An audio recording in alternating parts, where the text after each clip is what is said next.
Hi, and welcome to this DME solo run guide. Let me start off with telling you what's important for the run and what's just really helpful. So mining makes up the bulk of the gold earned, about 100 to 150 gold per hour.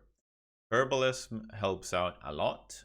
The regular runs, you should yield about 50 gold per hour just collecting the easily available herbs. Enchanting can give you a lot of gold as well, not as much as herbalism, but if you don't have herbalism and you have enchanting instead, that's a plus as well. So helpful stuff. Movement speed enchant on boots is really good. It's 7% movement speed. Swiftness potions for when you ass pull or need to get out of a sticky situation. Invisibility potions allows you to survive the last boss if you can't AoE the imps, or if you accidentally spawn the imps too early and can't reset. Movement speed Sansa is awesome. It makes the whole run a lot more enjoyable to have Sansa with a 20% movement speed active all the time.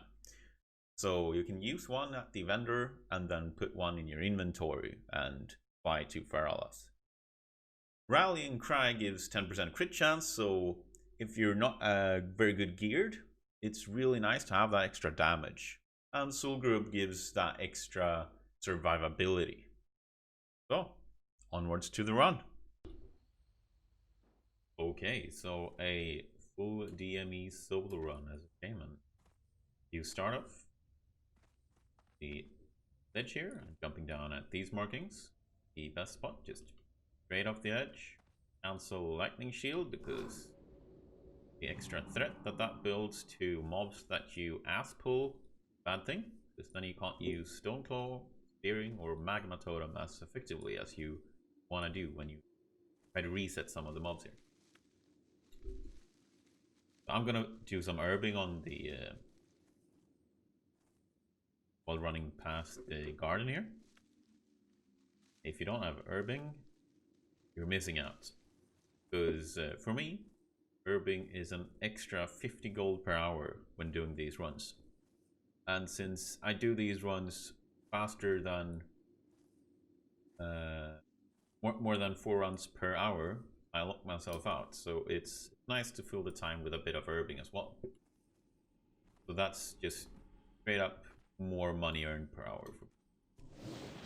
When you're through the gardens, you can put on Lightning Shield again, and you can drink it up to kill this satyr. He's pretty much always in this hallway.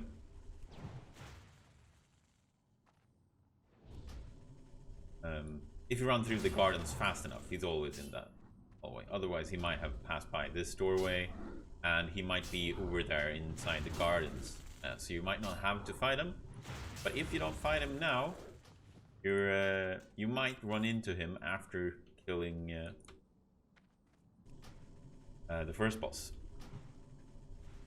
Which means that you might jump down to him when you don't have full HP or full mana, so he might pose a problem.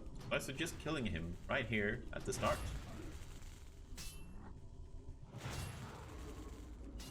And of course he resisted that cross-check. Yeah, I'm gonna use Elemental Mastery here just to deal with this guy, because resisted, proves to be a nuisance.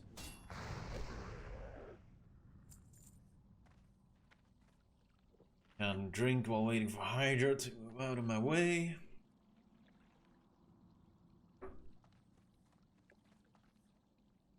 You can just sneak by Hydrospawn really easily. Up here when he's over there, or sneak by that pillar right as he passes the frogs. When he passed the frogs, it's safe to pass by the pillar. Just hug the pillar and it's fine.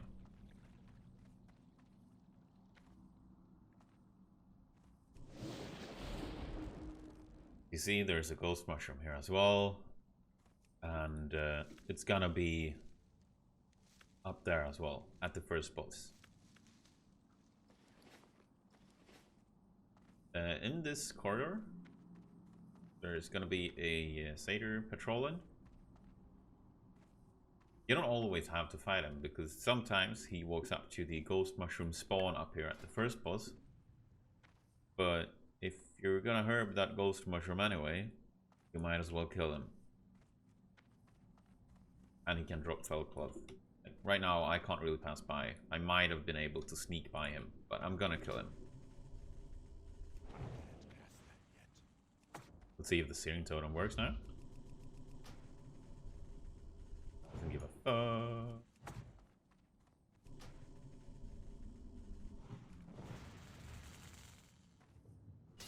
Searing Totem, please, man. There we go. One hit. That's great.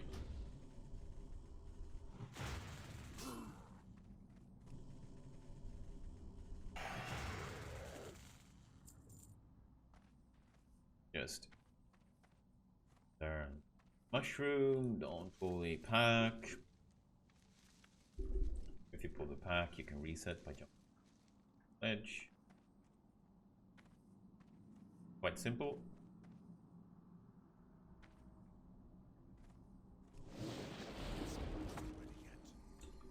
Drink up, eat up, get ready to pull Zevrim. Now, since the latest patch, this is the start of phase 6. This patch broke Searing Totem. So, Searing Totem doesn't attack if you place it before entering combat with something. And usually it doesn't attack if it's like out of range from when you place it, or if you place it in the first few seconds of combat, it seems. So Searing Totem is really broken right now.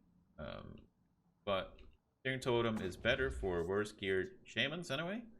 So it's fine if you have to place it like 5-6 seconds into combat. Anyway, so Zevrim, what you do is you walk right here and you do like I do now. So you fall down just a tiny bit from the ledge there. This will cause him to run straight to you at the start, so you can pop Trinket and Elemental Master and everything and be within range to do the shock Chain Lightning combo. Like this. Third cast. You can do it on the second cast as well, but you can get 3 casts out here anyways. Why not? What I'm going to do now is I'm going to jump over here quite early on and place Searing Totem. That's how you do it if you want a Searing Totem out. And you do, because it deals pretty good damage, and he can cast Sacrifice on the Searing Totem. So, ideally, you want him to cast that first Sacrifice on your Searing Totem. Because then he places the Searing Totem up on that altar, so it will be in range pretty much all the time. That's really nice for doing damage to him if you need to, if you rely on the damage from your Searing Totem to kill him.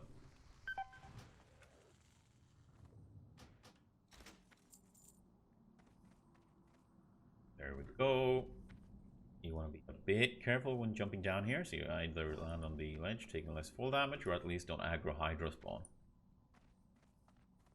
And the Satyr that we killed in this hallway, he patrols all the way over there, and he aggroes you if you run by that wall, and he's stealth walking there. So you really want to kill him here the first time you pass by, and he's always going to be here if you're quick after entering the dungeon the first time. So just kill him there. Now, so what you want to do here is just run by this patrol. Sometimes you have to wait for it. Quicker than it. Walk to Mr. Ironbark here so that he opens the door to the last boss. This is why you kill the first boss, by the way, because he won't be... he's enslaved by the demon. So he can't open the door for us until we've killed first boss, Zevrim. Pick herb. And when running through the garden like this, it's really important that you don't have lightning shield. Because, as I said earlier, dealing damage with lightning shield will make it so that Stoneclaw, Searing, and Magma Totem won't do enough threat initially to pull aggro from the damage that lightning shield did. So you're gonna have a much tougher time de-aggroing or resetting mobs if you have lightning shield on. Just remove it, enter the gardens, and you should be fine.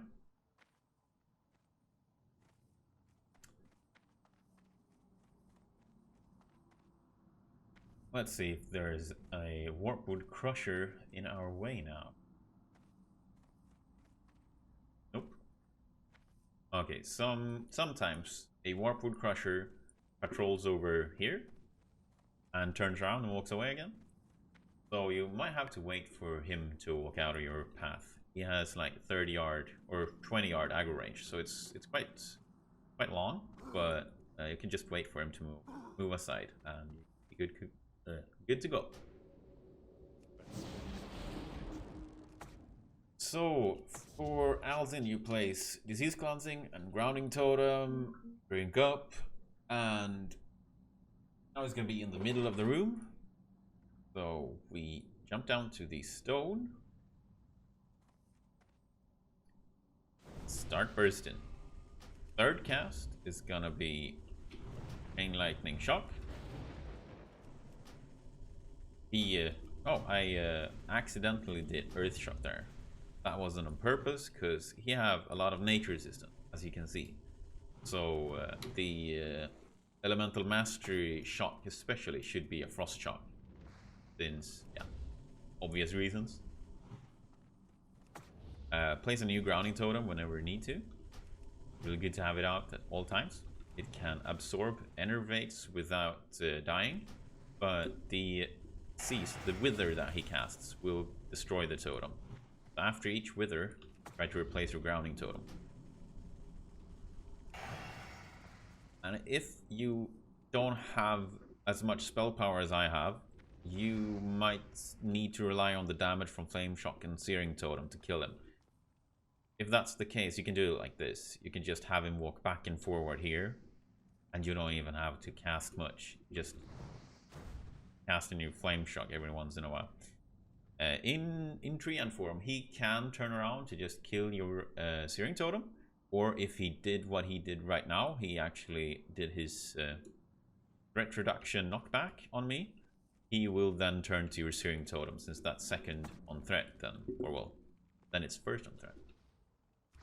So then you have to replace your Searing Totem. No biggie. But as you can see, this doesn't take too much time either. It's gonna, like, if you have really bad gear, it's gonna add like 1 minute to run. But it's not a biggie really. And it doesn't cost much mana whatsoever to do it like that. So it should be doable by pretty much anyone. Once he's at 55% or less, preferably more than 53%, so somewhere between 53 and 55. You want to cast a Flame Shock and yeah, just run over here, get him down below 50% before you reset him like this. So that's why I did that Frost Shock in the end, because at 50% HP he opens the door to the tunnel and spawns the Imps. And that's when you want to reset him, because now all we want to do is get inside that tunnel for the Thorium veins. So you run back up here, heal yourself, check so that all the Imps have spawned. Looks like you have most of the Imps there. They spawn faster if you run up this ledge all the way. Seems like they spawn faster if you're within range of their spawn location. Now you walk to the edge of this ledge to attract them, because they have massive aggro range. Jump off the ledge. And I usually stand on this piece of stone and just wait for them to come close.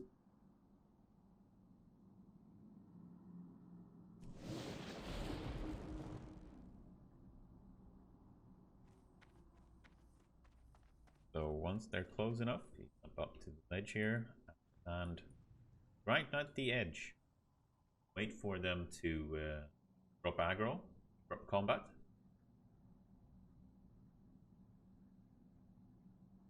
And you just walk down. Now, that drop will take 67% of your max HP. So make sure that you have about 70% HP at least, or you're gonna die. Quite humiliating. Happened a couple of times. But yeah, this is it. One of the Thorium veins usually spawns there, down, all the way down there. And that's within line of sight of the Imps. Sometimes, like they patrol a bit back and forth together with the Alzzin, so you need to mine it at the absolute max range to be sure that you're not gonna aggro the imps. If you aggro the imps when you're down in this tunnel, it's gonna be, you're gonna have a hard time resetting them. You might die because you pulled the the lasher packs and the boss as well. So you're in deep trouble if you do that. But yeah, this is the full run. Oh, last vein. Let's see if we get an arcane crystal or a blue sapphire. Would be nice. So this runs, as I said, net me about 150 gold per hour. I'm sure like a mage or warlock who can kill the small lasher packs in the gardens and get up to 200 gold per hour, because they get almost twice as many herbs. Oh, nice. There you go. That's awesome. Right, before you go exit the instance, you want to make sure that you have full HP, because right outside here, there's a tunnel that if you die in this tunnel here in the start of the tunnel, you're not going to be able to corpse run because it's going to be out of range to res. You want to make sure that you have full HP and will be able to make it at least close to this hole, because yeah, this is as far as you get as a ghost. So either have Ankh ready or have full HP and leg it, or just kill all of the alliance. That's it. So now, after going through the full run, like the gist of it, I'm gonna show some of the reset spots and details, like book location, and if you want to engage Hydrospawn, which I don't recommend you doing, but if you want to kill Hydrospawn, I'm gonna show a way to do it as well. Okay, so if you jump down a bit too far to the left side when you come down from the ledge in the start, you're gonna aggro this lasher pack. The way you deal with this is that you Stoneclaw Totem and use Magma Totem. Just run over here, the normal path you would normally take, and run to these little stones next to the pillar, and you jump up to it. You can reset anything within the instance in this place. It's really easy to jump up to, and it's the best place to reset Hydrospawn as well.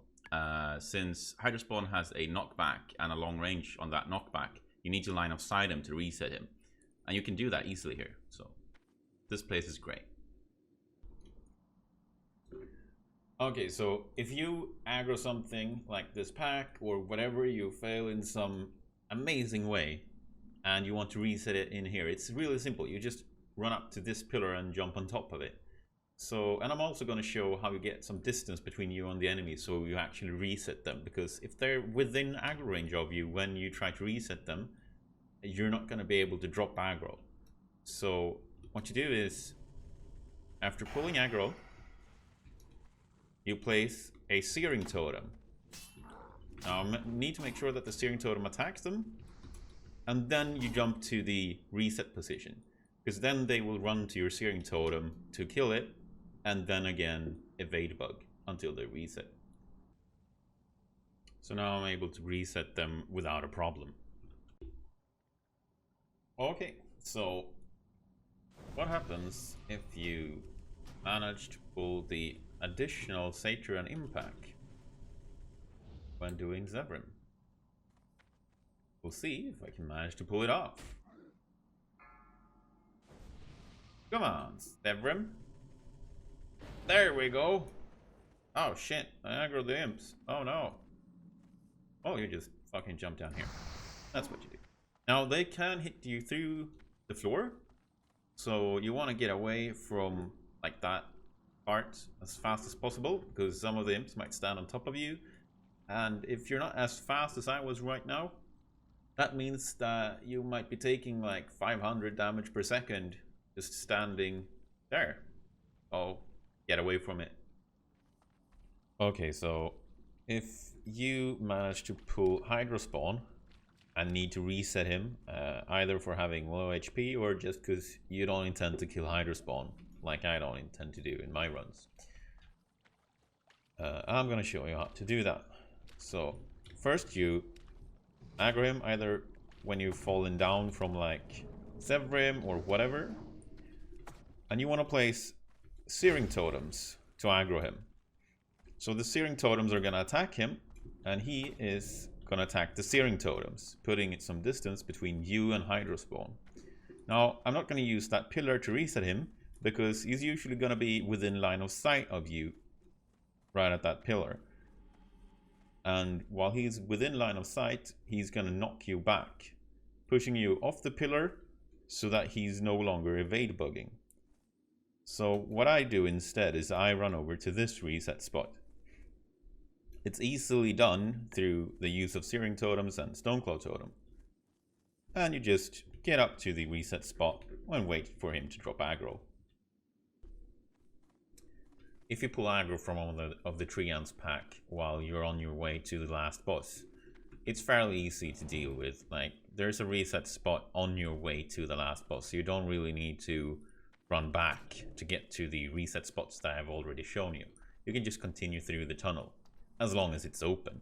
It takes a while for Ironbark to break open the tunnel, but as long as it's open, you're gonna be able to do this. You can also put some distance between you and the Treants through Magma Totem and Stoneclaw Totem, allowing you that extra few seconds for Ironbark to break open the tunnel. As long as it's open, you just jump on top of this ledge, and you're fine. They're gonna reset. Okay, so if you fuck up and you deal too much damage too fast to Alzzin, and you spawn the Imps, they will come at you, and they will pull everything.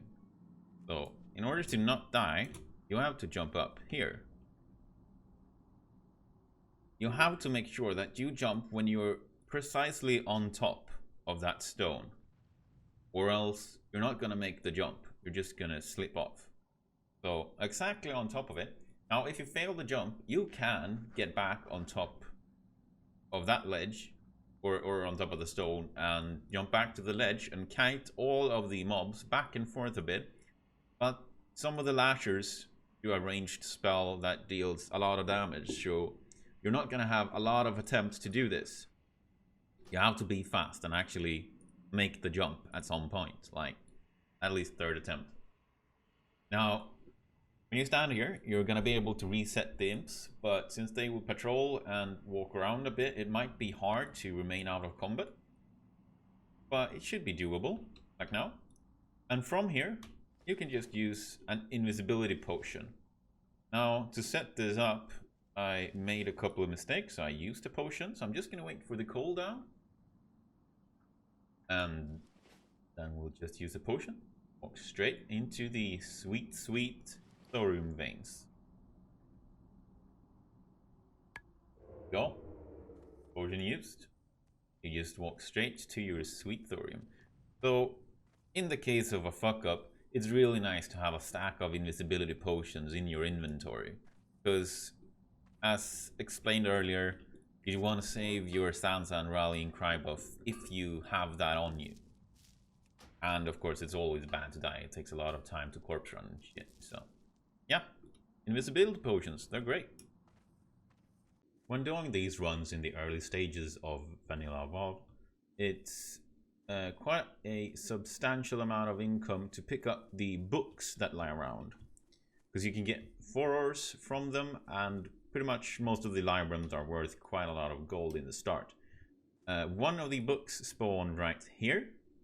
You can pick it up without even triggering the pod. And the second book location will be over here, along the western side of the garden, right here at the root. And the third and final book you find in this particular run is found right here at the end boss, just lying on the floor here. Can't pick it up while he's standing at the pillar, but just wait for him to move away. Okay, so to kill Hydrospawn, you want to place yourself at the candles on the right hand side in his pool. You can pull him and just jump on top of the ledge, and he's gonna have to run on top of the ledge from one side or the other. But when he runs down from the ledge, he's always gonna do it on that side. You can place a Searing Totem, and you just jump back and forth onto the ledge and down. that's all you do. You want a line of sight his Gazer though, because that will displace you, like this. That might pull you into some additional mobs or stuff, and that's bad.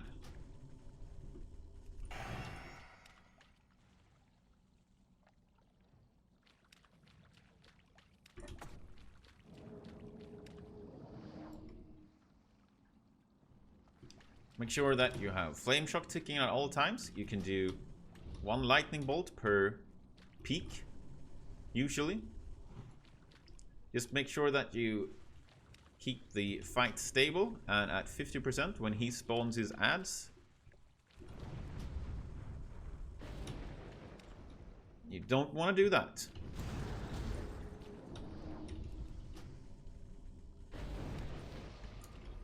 You just want to chain lightning his ads.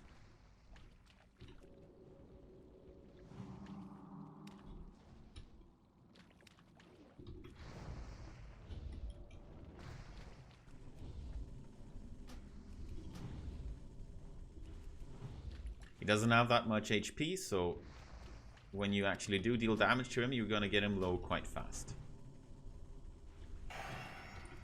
It takes a bit of a trick to get the positioning when jumping up to the edge, to the ledge, just right. But as long as you don't pull aggro from the lasher, or accidentally get pulled to him, you're gonna be fine.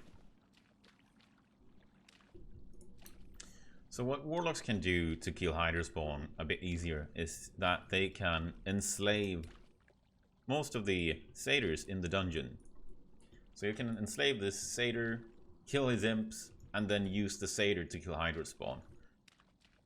It gives you a bit more room to position yourself in the fight as well.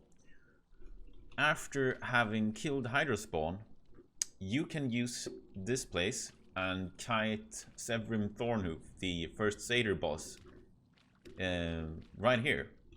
Because if you fail with the sacrifice and get sacrificed, you will get ported up to his location on the upper floor, and you won't die from the sacrifice. And you can just get back down here again, or reset the fight, or whatever. It's a way safer way to handle Zevrim. It takes more time, but it's safer. Mages and Warlocks don't have grounding totem, so Zevrim is a bit of a problem. It's a bit trickier, but it's still quite easily doable. What you do is that you start off up on this ledge, or right at the ledge, like this. Start doing damage to him. This will cause him to run around the pillar as if you're on top of the ledge. Then you just run over here to aggro him to you and hug the ledge again to kite him the other way around. So while you're there, you can do an instant cast, and then you run to the ledge and he'll just run all the way around.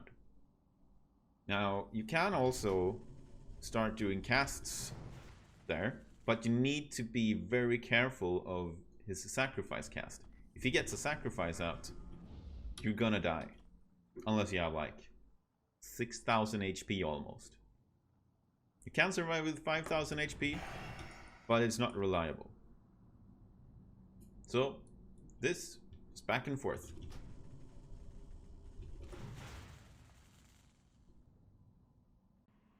For mages and warlocks that do this run, you can get into the tunnel without having to run all the way back up, aggro the imps, and reset them while you run into the tunnel. You can jump up to this pillar instead, wait for them to drop aggro, and then when they're in the middle of the room, you can just use your Blizzard or Rain of Fire on top of them all, and they will take damage. This works in Classic World of Warcraft at least. I'm not entirely sure of how it works on private servers, but in Classic World of Warcraft that works fine. So you just kill the imps, then you reset the fight, reset aggro with the boss, and you're gonna be able to just walk into the tunnel, because it's the imps that have the very large aggro radius. It's not the boss. You're gonna be fine once the imps are dead. That concludes this DME solo guide. Thank you for watching. And please leave a comment below and subscribe if you want to see upcoming Elemental Shaman content as we approach TBC, where I plan to give it all as a PvP focused Elemental Shaman aiming for the higher ratings.